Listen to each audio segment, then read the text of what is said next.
So sisafundza ke bazalwane, that's another thing lemtoba kwekuthi sifuna ukuthi sithi silibandla sibe nale understanding ukuthi libandla vele liyini. I think namuhla sihlabe sesibuka kabanti lokho ku lesson 2 lesimfundzile last week silifundzile iBhayibheli encwadini yaTimothy wekuqala everse ungathi sahlukweni sesithathu verse 14 na 15 lokumcoka lapho sikhulume indzaba ukuthi endlini yaNkulunkulu kunendlela lekufanele siphathe ngayo. That was the key thing. Nasikhuluma ngesi silibanga laNkulunkulu lotibita ngemzalwane lotibita ngethusinzisiwe kunendlela lekubhekeke kutsapha iphathe ngayo. And then sase sesibala tintfo letintsatfu lesithi nguyona njongo nenhloso yekwekuthi sikhulume indzaba ye-membership. Le tintfo letitsatfu sathi manje injongo yekukhuluma nge-membership ngulokwekuthi sifuna kwakha emakholwa la strong. For any structure lesikhona noma ngiphi indlu leyakhiwa emandla ekuma kwaleyo kula ethelini yakhiwe kanjani lendlu. I'm telling you bazalwane, nangabe indlela lesakheke ngayo njengebazalwane ingasiko strong sitawuba bazalwane but sithi khanze singentilo lokubheke kuthi kwentiwe bazalwane. So inhloso yalekufundwa ukuthi asakhe bazalwane laba strong. Kwesibili sathi sifuna ukuthi sakhe bazalwane laba disciplined.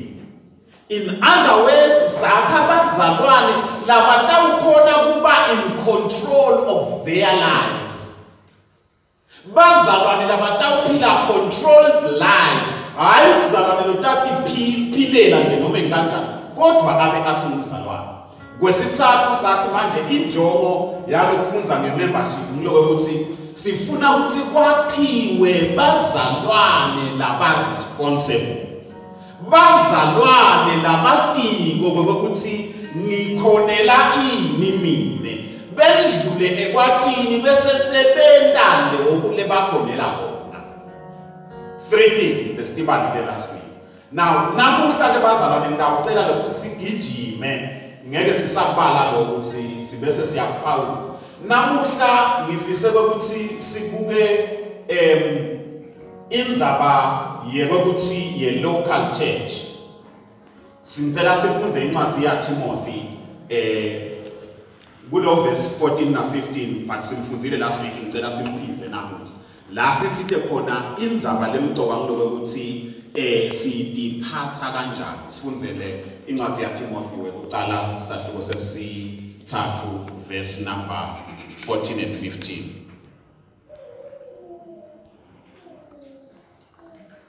Noma ngibhalela ngale tinto nje. Ngiyethanda ukuthi ngizawufika lapho kuwona sinyane. Kodwa nakwenzeka ngekudla, umelo kwathi ukuthi umuntu kufanele atiphathe kanjani endlini yaNkulunkulu. Lekubandla laNkulunkulu ophilayo. Leliyisika nesisekelo sempilo. Amen. Umuntu ufanele ukuthi atiphathe kanjani endlini yaNkulunkulu. Lokuyilibandla lakhe leliyinsika nesisekelo. Now namuhla bazalwane ngifuna sikhulume sibheka ku local church sizama ukuchaza ke lokuthi nasikhuluma ngelibandla laNkulunkulu nasikhuluma ngelocal church libandla lendzawo sikhuluma ngalo. Now lala sikhuluma khona ke nasikhuluma ngelibandla laNkulunkulu bazalwane sikhuluma group. It's a group of professing believers. Labazalwane laba naba professor nome bazalwane laba khuluma ngemlomo wabo, bazalwane laba fakaza ngemlomo wabo.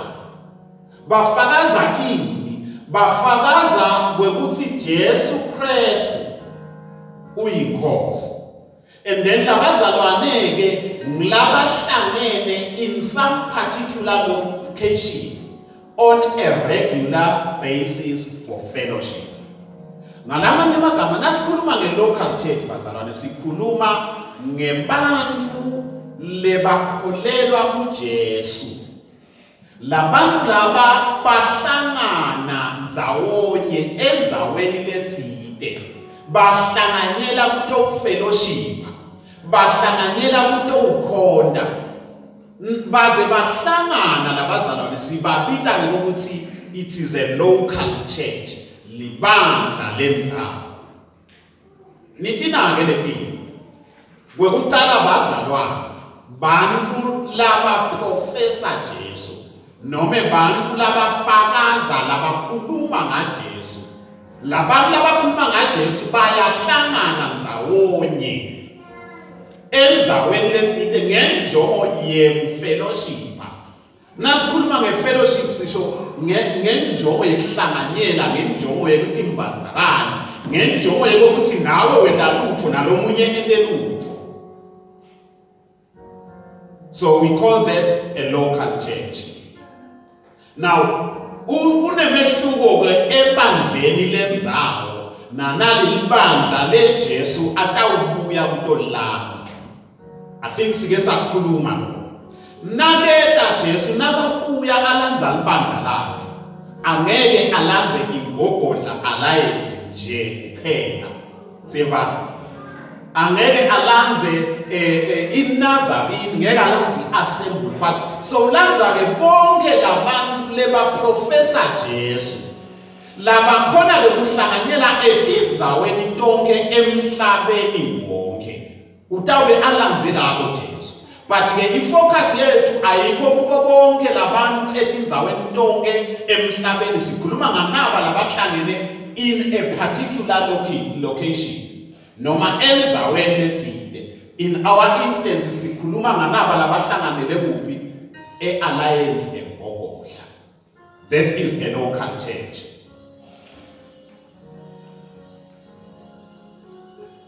Now, lelibandla ke lendzawo kumqoka lokuthi nalihlangana litohlanganyela. Lelibandla lendzawo it must be a conducive environment for the Christian. Lelibandla lala sihlanganyela khona kufuneka ukuthi sakhe indlela, sakhe nasikhuluma nge-conducive environment sisho sakhe lesimo sisakhele ekuthenini umzalwane wonke lohlanganyela kulelo bandla lelo akhone kwenta nathi tintfo letitsatfu. Number one, lo mzalwane lota kuleli bandla kufanele ukuthi kwakhe lesimo sekuthi akhule. Seva nawe nje ninemalunga ala ekhaya kufanele ukuthi lesimo sekukhonda la khaya sisende ngalendlela yokuthi wena lohlanganyela la ekhaya you must be able to grow. Ngiyocela kusho nje bazalwane na kungenteka ukuthi khanze solilunga la ekhaya iminyaka ibe mnene but uthi khanze ukuthi kulokuba lilunga kwakho akwendeki lokho. Uyakubona ukuthi angisakhuli manje. Ngiyacela ngibona umfundisi sitokhulumisana sibone ukuthi usidakala kanjani. Nangabe ungasasitakala sitokhona ukureferishela kulelinye libandla la utawukhula khona. Because kusho ukuthi leli bandla leli alisawendi umsebenzi wakho nangabe wena ungasakhona. Sivana. So i-local church bazalwane kungumsebenzi wayo ukuthi yakhe lesimo sekukhonda kube simo lesitawenda ukuthi ngamunye nangamunye number 1 akhule. Number 2 sakhe simo lotawukhona ukuthi u-exercise ukukholwa kwakho. Ngiyabona ukuthi sekuthi isikhathi sekuhlala kube ngumzalwane wena lo hleli lo ngenilutho. Na ukipita ngemzalwane wala khaya kufuneka ukuthi lesimo sikuvumele ukuthi nawe uexercise ukukholwa kwakho. Nawe kube khona lokwenda. Then kwesithathu funa sithi lesimo sikhona ukuthi sikwende ukhone ukuthi ufundziseke. So now umzalwane ungafundziseki, ungangeneli isikhathi netigaba lethi uhlale phasi ufundziswe, wentiwe umfundzi unenkinga. Now umzalwane ungakhoni ukuthi uexercise ifaith yakho, kukholwa kwakho ukusebente kunenkinga. Now umzalwane ungakhoni kukhula uthuthuke ntakamoya kunenkinga. Kungenzeka lelibandla alisiko relevant. Lelibandla kungenzeka ama programs akhona kusebenza nendlela yokukhonta kwalo akukhoni ukusita wena noma wena unenkinga. So ngiko ngithi nangabe utibona kakhulu, nangabe utibona kwakho ni exercise akholwa kwakho, bona umfundisi. Stoza masibuke ukuthi ikuphi lenkinga ukuze ukuthi kusitakale utotonge lelinhlangothi leti. Umsebenzi we local church I would have failed bazalwane ngabe ngehlulekile emsebenzini wami njengemelusi wenu nangabe kungentengile default. Ngiko ngithi nje mina ngithi balela iminyaka bembidlana. Kule minyaka lemibili I want to see every one of you busy asebenza exercise akholwa kwakhe. Sifuna ukubona each and every one of you akhula angafanani njengekufika kwami umkhansela. Ngifuna ukubona each and every one of you angumzalwane lo fundzisekayo. Because now ungafundziseki then this is not the right place for you. Nikona bazalwane. I know ukuthi ngumsebenzi kwenta letinto leti. But umzalwane lotimisele lokukholwa kwakhe kufanele ukuthi kwendeke. Now nasikhuluma futhi ngelibandla ke lenzawo bazalwane. Libandla lenzawo it is a house of faith. Ngekusho kwaTimothy wecala. Libandla lenzawo it is a house of faith. It is a pillar of truth. Yindlu yekukholwa lebese iyendlula iba yinsika yeliqiniso, and it is a spiritual home, likhaya labomoya. I wish nitibambe nasikhuluma ngelibandla lenzawo bazalwane. Libandla lenzawo yindlu yekukholwa. Ngilabo ukholwa kufuna ufike kubone khona. Ngilabo ukholwa kufuna ufike ukuphathe khona. Nasithi siyakholwa nje thina silibandla lapha. Kukholwa kufanele sikubone. Nasithi silibandla thina liqiniso ufuna silibone. Bantu labathandaza lakhaya abaphile eqinisweni. Ngiko ngivamisa kuso nje mina ukuthi natawukhamba umuntu nje akutshele lutho ngemfundisi noma akutshele lutho ngalomunye umuntu ubomiyekela akucocela then nakacetha ukucocela bese uyabuta ukuthi kambe umfundisi ngingambuta yini ngalokho angithi besingamhleli because the moment uvula umlomo wakho yathi ukuthi lolo tabu ukhuluma kukhulume noma ukukhuluma phambi kwalo muntu nangabe benikhuluma ngemuntu. Yathi lokho ukuthi lokho ukukhulumako liqiniso and wakhuluma liqiniso ngeke wesaba ukuthi ukhuluma phambi kwabantu. Nikhona yini bazalwane?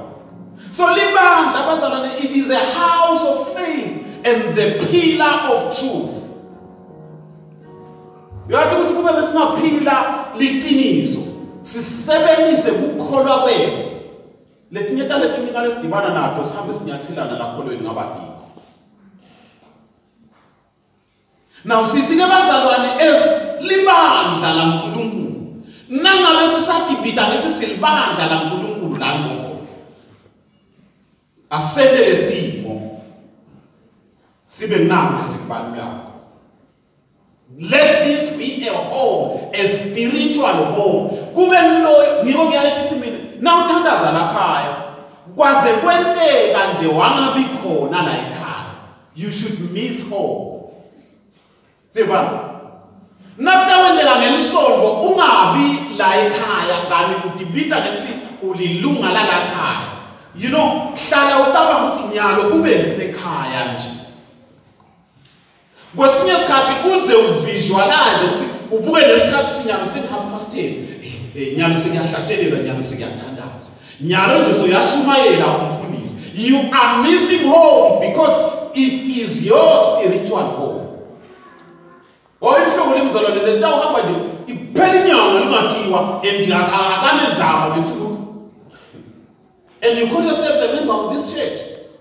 No. You can't. While I can, should miss home, should miss fellowship, should utaba uyatha ngambonizwa uthanze sothatha nelicingo umshayela because abengekho enkonzweni so yahlola ukuthi ukahle uphilile yini because this is home. Nikhona bantwethu. So sikhuluma ngelibandla lenzawo local church. Thina ke njengengogodla simbala. Angithi sibandla lengogodla Alliance Church. Who is like? Nakangabuta lo munye. Ngubani ingogodla Alliance Church? Thina ke we are a local church of the denomination of the Alliance Church in Swaziland. Thina silibandla lenzawo kodwa asikakadimeli. Sibuya ku denomination lethiwa Alliance Church kaNgwane. Now lokusho ukuthini ke lokusho ukuthi noma sikwenda lesikwendako ezingogodla Alliance Church kufuna ukuthi lesikwendako ku-align nalokwentiwa yi-Alliance Church kaNgwane. Nikhona yini? Kangangoba indlela yokukhona kwethu nangabe ute namhla ute engogodla bese soyasuka engogodla kuya kumathapha. Cishe indlela yekwenta tintfo tethu kufanele ukuthi ibe nabo kufana because we fall under one denomination. Nikhona. So ngithi ke ingogodla Alliance Church ke yona libandla lenzawo lelisukela kulesambulelo leli Alliance Church eSwatini.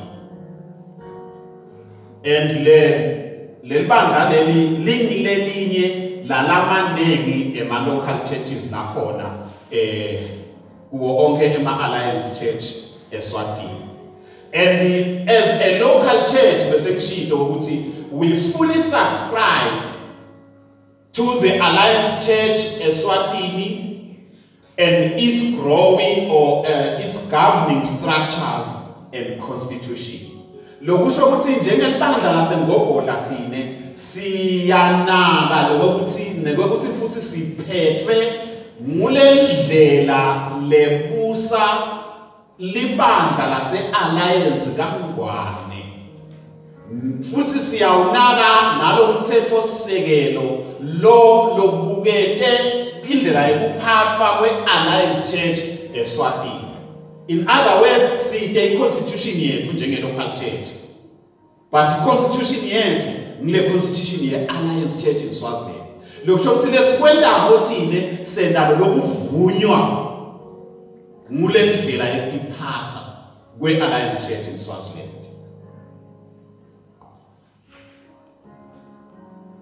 Akusiko asendi kwethu sisodwa. Now asijike siqhubeke ke ngicela sifunze incwadi eBaroma sahluko 12 verse because sisathinza le tintfo lesifuna ukuthinza nge-local church. Sahluko 12 incwadi abaseRoma sahluko ngathi verse number 4-5 bese siyaduma siyakuthela. Unetitfo letinyenti. Tonke leto titfo tinemisebenti leyehlukene. Kanjalo ke nathi sibanyenti nje singumtimba munye kuKristu. Siditho letehlukene lesinye kulesinye. Thandanani ngeluthando lokuzalwane. Nijabuselane ngokuhloniphana. Praise the name of the Lord. Now, asikubambe ke lo. Sikhuluma nge-local church. Lo verse number 4 and 5 ugcizelela indzaba yokuthi nasi libandla, we are one body. Siyevana nasi libandla singumtimba munye. Njengoba umtimba uthi amunye bese soba nemalunga lamanengi. So usiniketa ke lapha lombhali usiniketa i-analogy yemtimba. Kwekuthi libandla laNkulunkulu lifanana nemtimba because umtimba awusingumtimba nakude letinye tintfo. So uthi ke sonke ke thine, just as each of us has one body with many members. These members do not all have the same function. Letitho lesinato lamtimbeni wethu. Angithi sonke sinemtimba. Lo lokuntwele emakhaya kwaTombeka la yini? Umtimba, kude umtimba uphelele, unetinyawo, unetindlebe, unenhloko, unako konke. Now, uthi ke lokubhali lona lamalunga letitho temtimba atisebenzi umsebenzi munye. Umbuto ke uthi pho why uthi na ufika esonfeni ukhanze abantu bonke sebafuna kuhlabelela. Bonke sebafuna kushumayela. Bonke sebafuna kwenta info ibe yini. Because nangabe usitho wena kulomtimba yena lo akakho umsebenzi. Nangabe uliso sebenta kubuka. Utawubese uthi na ubona lo lokubonako nakunengoti letako ufuna ibone liso ingabonwa nyama. Sivana. So wonke ke umuntu une role lekayidlala. Bese lithi ke so in Christ kanjalo ke nakuKristu. Sine we who are many form one body. Sine lesibanengi kangaka senda umtimba munye kuKristu. Each more member belongs to all the others. Accept the sword is seen. Angifundzele lo verse number 5. Kanjalo ke nathi sibanyenti nje singumtimba munye kuKristu. Siditho letehlukene lesinye kulesinye. Okay, sithi Swati siditho letehlukene sinye kulesinye, lesinye kulesinye. Nakasingisi, singisi sithi and each member belongs to all the others. Lokusho kuthini? Lokusho ukuthi wena mzalwane you belong to me. Nikhona yini? You don't belong to yourself. Awusi wakho wena. Ungewami, ungewethu. Because ulilunga lala ekhaya. Ngiko phela sisafunza encwadini yabaseKorinte. Nabathi Paula manje labazalwane baseKorinte bamangalisile ngokuthi baqala batinikela enkosini base batotinikela nakuye. In other words, ufike uthi ke nakatinikela enkosini wase sowujoyina umtimba wase uthi ngeke ke ngisasebenza ngingedwa but ngitawusebenza ngikulo mtimba wabuya watinikela kusebenza kulo mtimba. So each and everyone, he belongs to the rest of us. So you should be concerned because you belong to the person.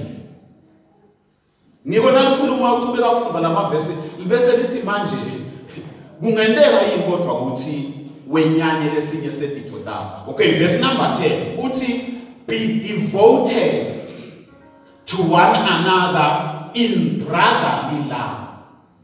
Ngalamanye magama khathala ngalomunye, dinikele kulomunye, bonisa ukuthi uyamthanda, ngubhuti wenu, ngumnakeni, ngudzadze wenu enkosini.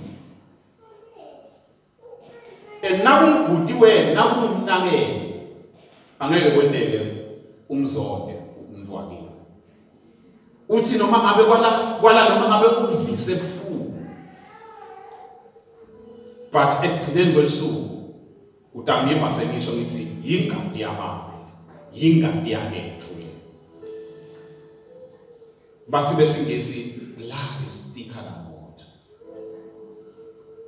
Letintfo leti yini phona sifika enkonzweni sikhanze bazalwane bangakhoni kunakekelana, angakhoni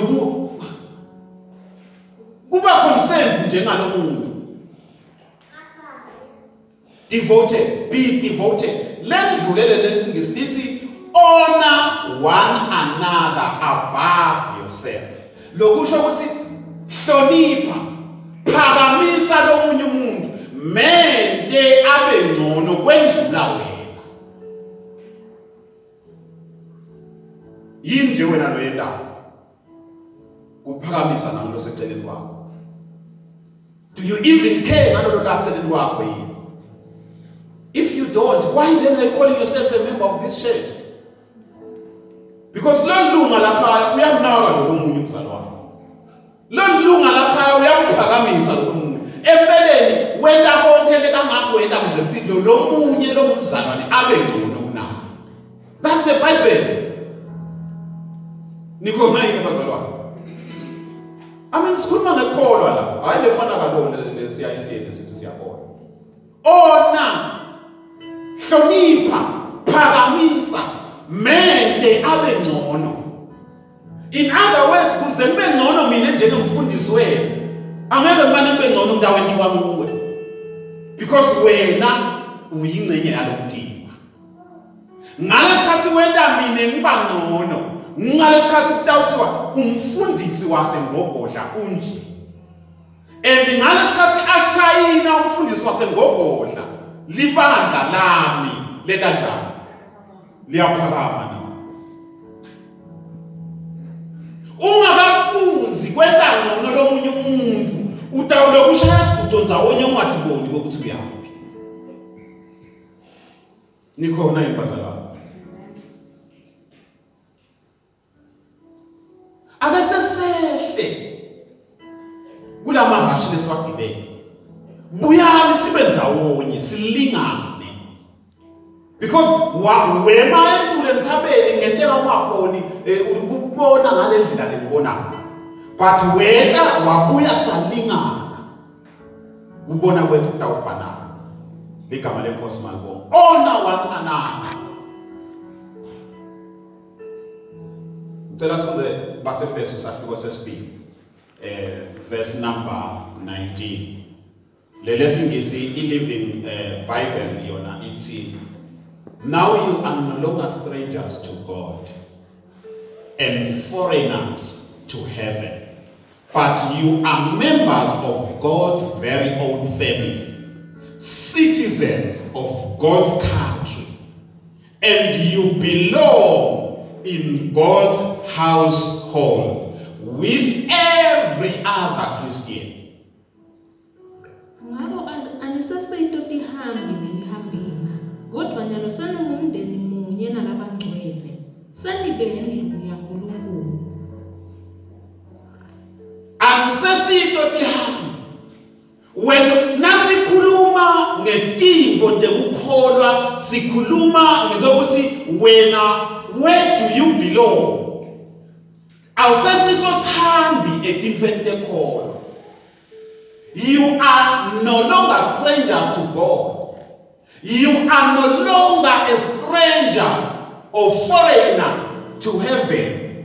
Lizulu awusesihambi, awusesi umuntu wasemtini, but you now belong to heaven. Nikhona abantwana. Lizulu kusekhaya kithi. Now bese lithi ke manje, but you are members of God's very own family. Ningemalunga emndeni waNkulunkulu. Wena ulilunga lemndeni waNkulunkulu. uNkulunkulu nakathi unemntwana usho wena, usho mina. Asisesito tihambi. Asesibo bantu basemtini. But lizulu selakithi sesibemndeni waNkulunkulu. Citizens of God's country, lelive laNkulunkulu. Sesidakha muti manje takhona. Nikhona abantwana. Sesidakha muti. Now, bekugcina lithi ke, you belong in God's household with every other Christian. Lokusho ukuthi wena ubelonga emndenini waNkulunkulu. Lingagcini lapho lithi wena nabo bonke labanye labakholwa. So nangabe uthi uyakholwa uwakethu. Akunenzaba mhlawumbe uthandaza kuliphi libanga. Ngindeka kungabi nayo alliance, but wefika wathi uyakholwa. Wefika wathi usindisiwe, we belong to one family. Nikhona bazalwane. So asikuconze lokho bazalwane ukuthi nasikhuluma ngelibandla laNkulunkulu, ikakhulu libandla lenzayo.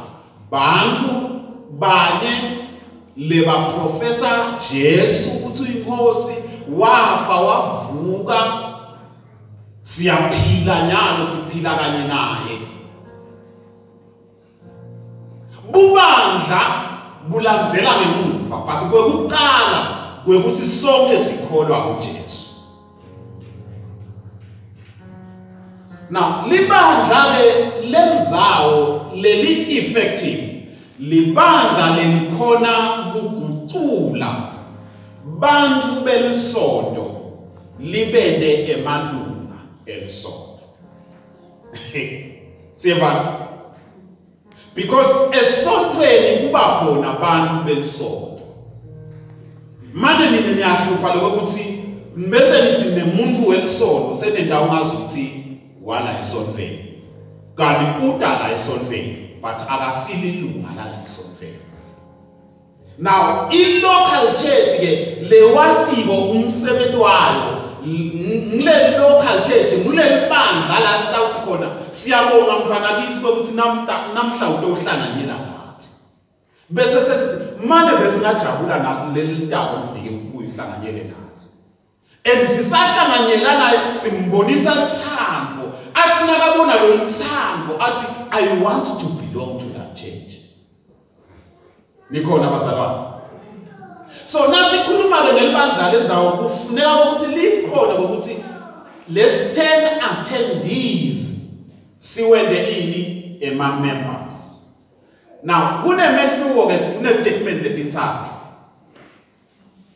Kunemehluko ke lokuthi nasikhuluma ngelibandla ikakhulu ibandla lenzawo. Sikhuluma about the crowds that has become a congregation. Tituku letihlangene datoba inhlangano lethile. Now ake sesigijime. Now my statements lamathathu. The community ummango na ukhuluma ngelibandla uthi lelibandla lela. And why bathi lelibandla lela? It is because akasingcenye yakho angithi. Ukhuluma njengendvodza yemmango. Uthi lelibandla lela lalapha eNgogodla, lelibandla lalapha eAlliance.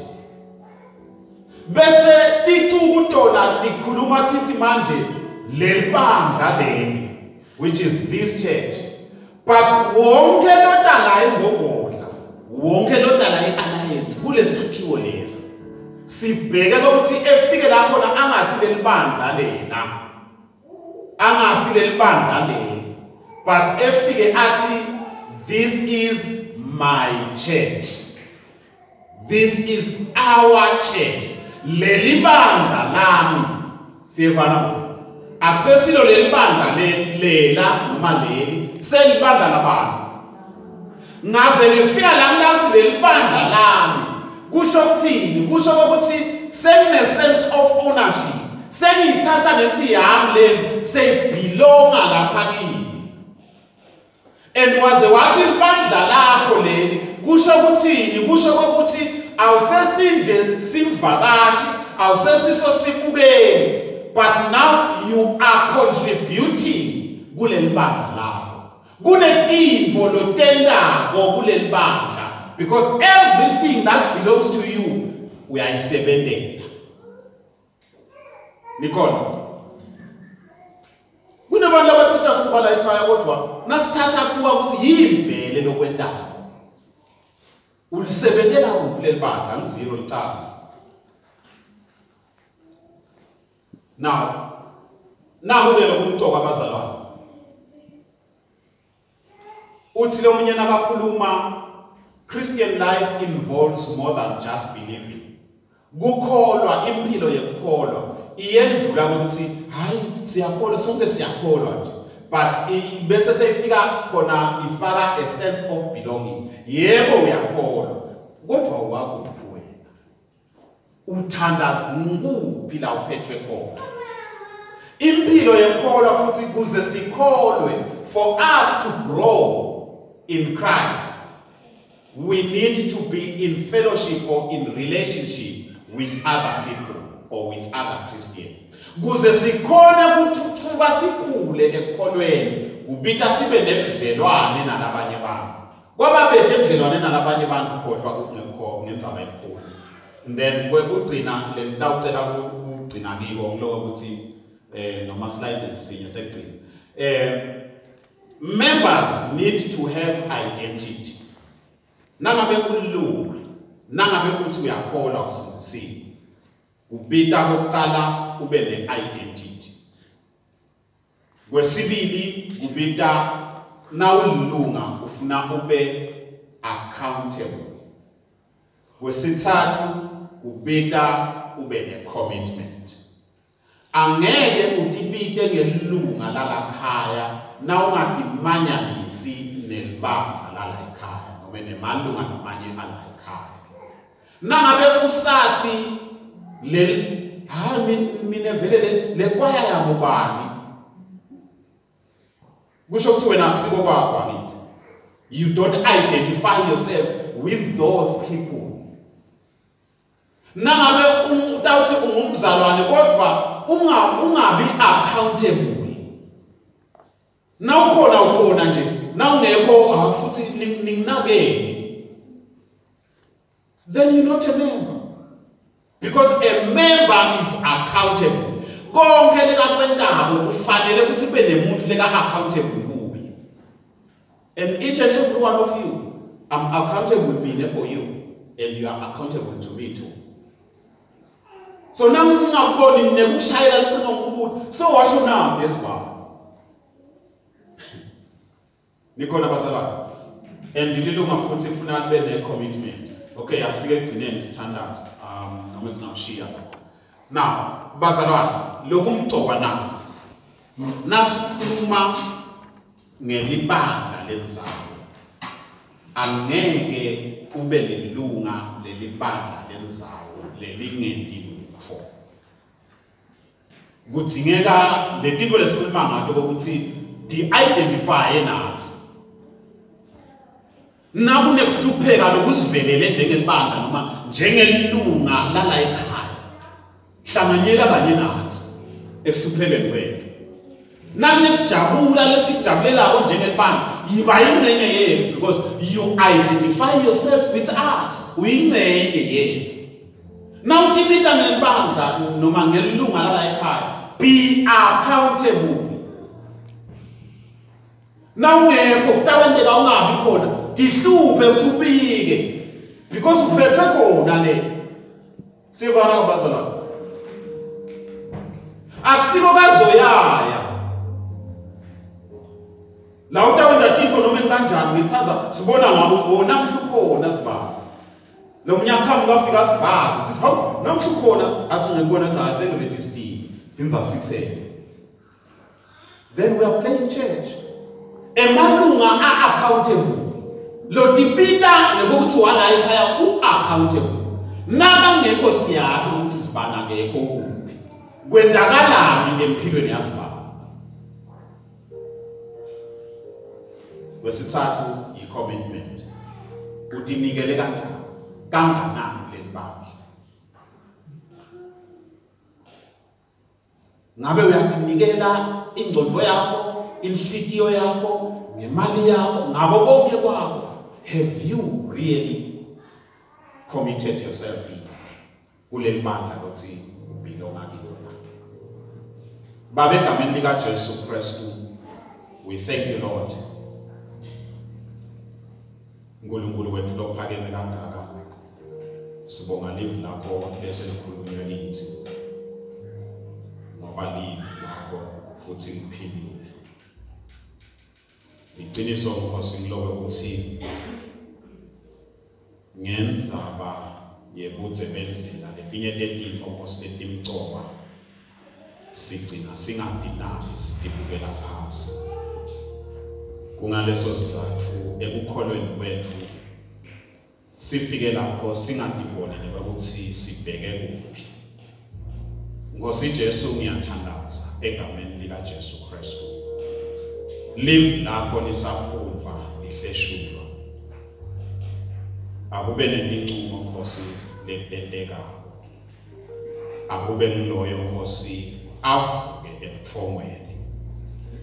Kube ngiloyo atimisele ati-identifye naleli bandla nabo bonke lokwenteka kuleli bandla atinikele uNkulunkulu wethu lophakeme kangaka egameni lika Jesu Kristu. Kube kuloyo naloyo Nkosi abe accountable, be it ngokwema actions akhe nangayo yonke indlela. Siyabonga uNkulunkulu wethu longcwele. Ludumo lonke lilwakho, ludumo lonke lukufanele egameni lika Jesu Kristu Nkosi yethu. Amen. Siyabonga bazalwane, i-praise team usicela iqhubeke neluhlelo kulesikhathi lesi. Thank you so much. Sitaqhubeka kanjalo nasevikini lentaba. Amen.